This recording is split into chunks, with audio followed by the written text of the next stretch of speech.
router එක. ඉතින් අපේ normal router වලට වඩා මේ router එකේ speed එකෙන් ගොඩක් වැඩි.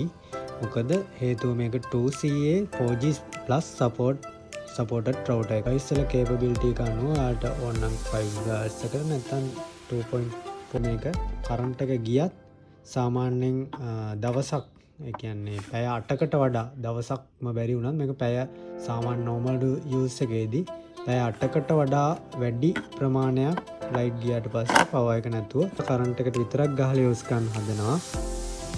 එහෙම කරන්න එපා. මොකද මේකේ බැටරි එක හදලා තියෙන්නේ මේ සර්කිට් එකෙන්.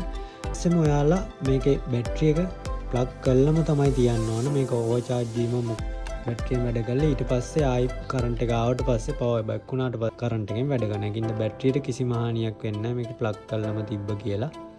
අනිත් එක තමයි මේකේ LAN port 3ක් එක්ක WAN පෝට්